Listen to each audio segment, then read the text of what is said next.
Okay, next I'm going to go over part two, formulating the implied main idea sentence from a paragraph.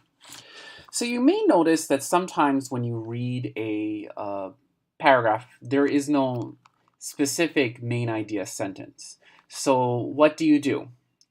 The important thing is that you have to take into consideration all the information in the paragraph to create what is called an imply main idea.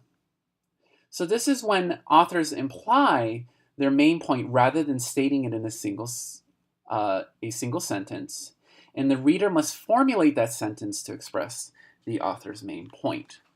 Okay, so you have to be the one to create the main idea of the paragraph. So to help you determine this, you have to ask the question, what is the author's one most important thing about the topic? What is the author trying to say by the topic? Now, when it comes to the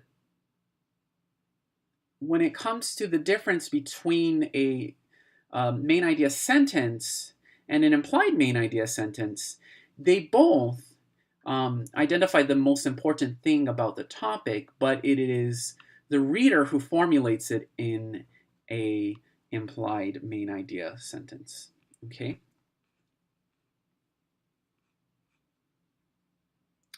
So what do you do now? So you, when you read information, must formulate and create a single sentence that tells the author's main point. So go ahead and pause this video and read this U.S. Census Bureau data information here. Okay. Now notice in this particular paragraph, there is no specific main idea, but we have an idea of what the paragraph is talking about, okay? So we notice that the data has revealed that in 2000, the number of Americans living alone exceeded the number of married couples. So that's important information. Now, with this one, it's quite easy because if you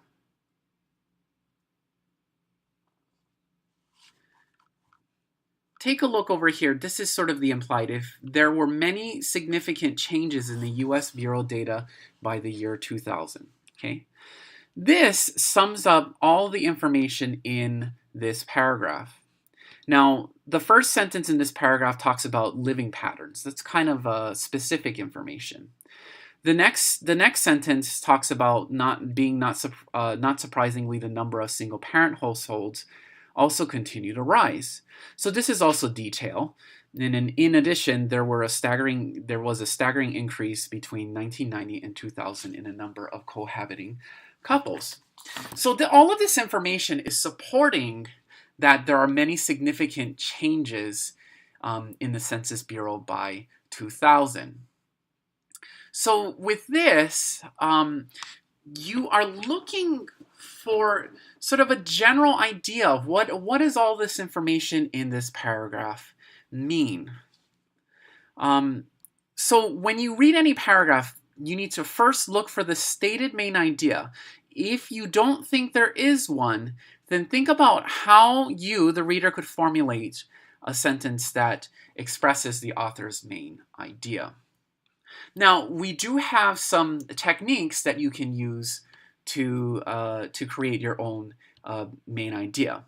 Now, the first one is Formula 1, adding essential information to a sentence in the paragraph. Now, with this one, sometimes there are sentences in a paragraph that almost state the main idea. This is considered to be the sentence is missing just a piece of information to be able to create a main idea sentence. Now, go ahead and pause the video and read over this particular paragraph here about attention deficit hyperactivity disorder. Okay, so if you read the first sentence, attention deficit hyperactivity disorder is the newest name applied to a complex disorder that has long puzzled professionals. So this makes sense. We're talking about ADHD, and we're saying that it's an applied name. So we know what we're kind of talking about. Now, next line, it says, today it is believed that it is the most common behavioral disorder in U.S. youngsters. Ah, so we know we're talking about ADHD, but what about ADHD? This sentence says that it's the most common behavioral disorder in U.S. youngsters. Okay, so that could be a main idea here. Now let's read on to the next sentence. Some experts say it affects some 3.5 million youngsters, or up to 5% of those under age 18. It is 2 to 3 times more likely to be diagnosed in boys than girls. Notice that these sentences support the first two. Now, what is missing? What is missing here in this particular paragraph? Now, we know that we're identifying this most common behavioral disorder in U.S. youngsters, but what's missing is it. What is it? Remember that a topic sentence can't have a pronoun, so it needs to be changed. So if you change it to today, ADHD is believed to be the most common behavioral disorder in the U.S., it would work. It would work as a implied main idea sentence. And notice that it is the same thing that I've said over here in terms of the main implied idea. Okay? So this is the first type, is that the paragraph is just missing a little piece of information. You just have to fill in the blank. And in this particular case, it was that missing piece of information. Okay. So let's go ahead and move on to formula number 2. Combining into a single sentence 2 sentences from a paragraph that either express the complete main idea. Okay. So with this particular technique, the paragraph will have 2 sentences that give a part of the main idea. And your job is to combine them into a single sentence. Now, sometimes if there's 2 parts of a main idea, you may have to use transitional words like and, yet, but, nevertheless, so on, etc., and use punctuation marks. Okay. To practice, go ahead and take a moment to read this paragraph here about divorce and female unemployment.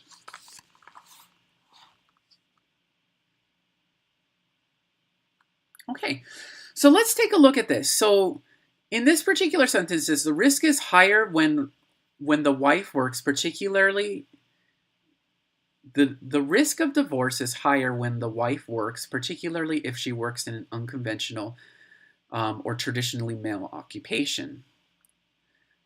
This does not mean that female unemployment by itself causes divorce. Rather, women who have greater opportunity and choice both in marriage and divorce. Women in high-paying occupations in particular do not have to consider potential earning power when choosing a spouse, nor do they have to choose between an unhappy marriage and a downward mobility and poverty. So in this particular sentence, we notice that they're talking about divorce is higher when the wife works in an unconventional occupation. But notice that the second sentence also talks about it, and it says that it doesn't necessarily mean that female employment causes divorce, right? So these 2 sentences kind of encapsulate the rest, which are really details. So the main implied idea could be the risk of divorce is higher when the wife works, particularly if she works in a unconventional or traditionally male occupation. But this does not mean that that female unemployment by itself causes divorce. Notice that it combines those 2 sentences, but also notice that we do have the transition sentence here. Okay. Now, it is very important that the main idea is a single sentence. Okay, you shouldn't have 2 sentences for a main idea.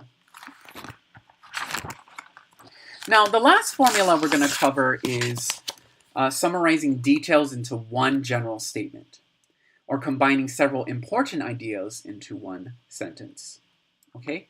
Now, sometimes when you come across paragraphs, it will just have details. Okay? Your job is to take the details in a general sentence and create something that illustrates a point, the main idea. The other way is that you combine, if all the information contains important ideas, then you combine the important ideas from the different sentences. So this chart here provides some good ideas of how to combine those sentences. So for example, if there's only details in the paragraph, then your general sentence should sum up the details and tell what point they're making.